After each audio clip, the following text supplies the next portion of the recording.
Good afternoon. How are you today?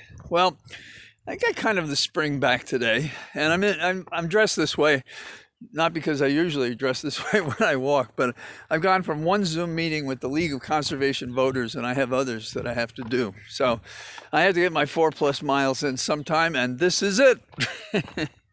So what am I thinking about today? Well, I'm thinking about conservation. I'm thinking about global warming, climate change, whatever you want to call it. I'm very encouraged by the president in his second day on climate change. He's encouraging spokespersons for how we're going to get this done.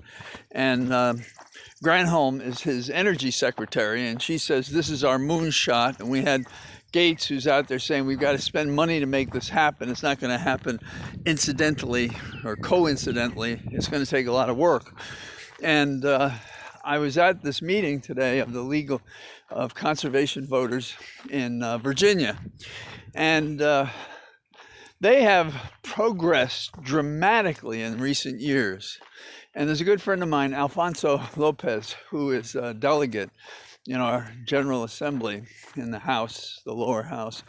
And he talked about how isolated he was for years while the Republicans were in control, and how he couldn't get any environmental legislation to move. And it was pretty terrible what was going on. And now, in recent years, they have made dramatic inroads, and in fact can be a model for other states and even for the federal government. And I think I'm going to devote some of his thoughts to my podcast this Sunday.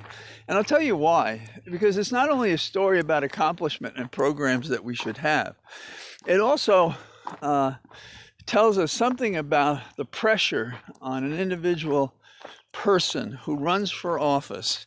And, he has a wife and children. I've been with him. A couple of years ago, he wanted to encourage me to run for delegate for the same house he's in. He's presently in the leadership. He's a whip. And I would have had to move to do that because it wasn't where I presently live. And I didn't feel comfortable doing that. And I had a lot of clients.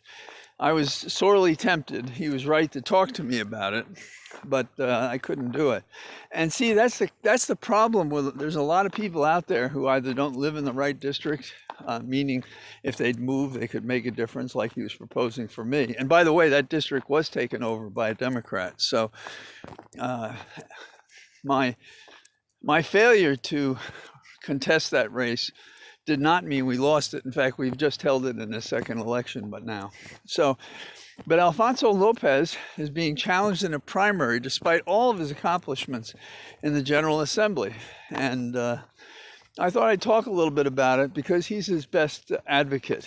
And his outline of what he's done and what he proposes to do is a lesson to people who are not involved in campaigns at that level, I think.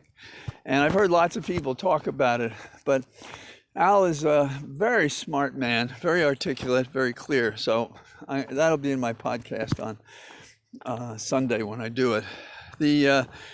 We have other changes going on. Judicial nominations are going to come before the Senate.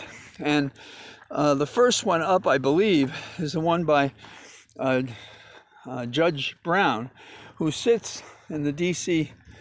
Circuit, and she would take over the position that Garland held when he was on that bench. So that's going to be very interesting to see how that plays out. And this is a harbinger of things to come when we start talking about what we do with the Supreme Court. Do we enlarge the court? Does somebody pass on the court or retire that we have to get a substitute? How is that going to play out? So I think that's important. Those of us who watch this kind of thing feel very comfortable. The answer is simple. Just get rid of the rule. Now, in the past, the Senate has done lower judgeships by majority vote. So it'll be interesting to see how that plays out. What do we have before us? I think we have before us some increasingly good initiatives. What Biden is doing is so dramatically different And I don't know about you, but when I hear him speak, and occasionally now I hear what the former president used to say, the difference is the difference between an angry, self-centered, incompetent child and a statesman, a leader, a person who wants to make a difference, who doesn't want to just take up space, but wants to accomplish something while in office. And that's Joe Biden. And that's, I think, his cabinet. And there are members on the Hill that are prepared to do that. And we just have to keep marching forward. Truth will out. If we say it well, we push it hard, we get action behind it. And it will suffocate those who are autocrats and against democracy and against protecting us, whether it be the environment or the plague, the pandemic, you name it, whether it be about building up the nation again, building it better. So I grace this walk today in somewhat more formal attire and with a bow tie. And people have asked, where's your bow tie when you walk? Well, today I'm wearing one, proudly. And I'm convinced that just putting this tie on for the League of Conservation Voters promoted the environment to accept me in this comfortable attire. So talk to you, have a good day, and we'll be back with you tomorrow.